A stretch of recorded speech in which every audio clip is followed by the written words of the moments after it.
a fost jocul pentru dumneavoastră? Cum a fost aici pe scaun?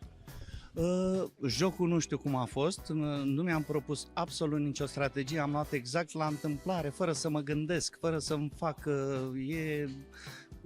persoana, cutia, nu, efectiv am luat la întâmplare. În schimb, tot ce mi-a plăcut a fost atmosfera de aici, am spus, haos total, nebunie care aș vrea să o trăiesc în fiecare zi.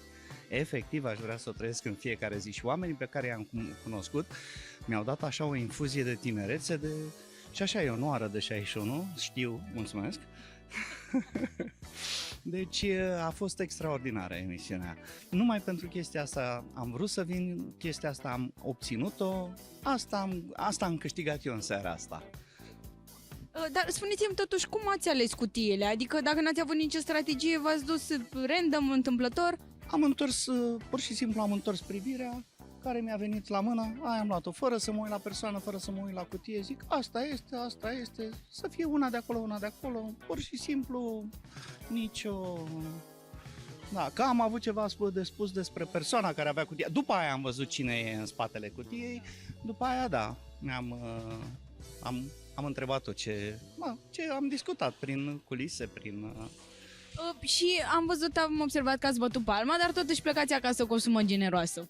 Ce veți face cu acești bani?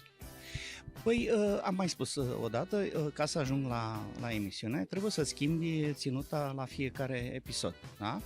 Eu sunt extra XXL, adică sunt ursul și nu prea, eu mă mulțumesc că am 3-4 tricouri pe an, să zic, pe care le port, cămăși n-am mai portat de 10 ani.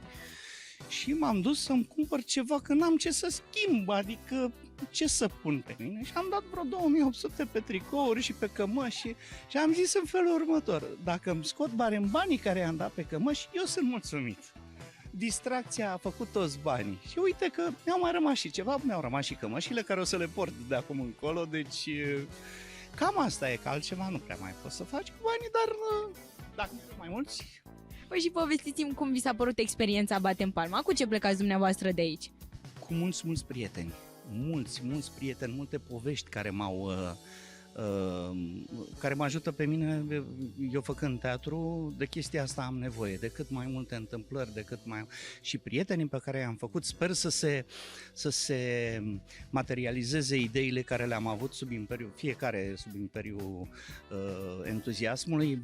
Vin la noi la Cluj, ne întâlnim acolo, facem o întâlnire. Dacă jumătate din ele se materializează, tot am câștigat ceva. Dacă nu, rămânem, ne sunăm, ne vorbim, că am văzut că am avut chiar și susținători în public, care nu știam, erau de la bloc, nici ei nu știau că vin, nici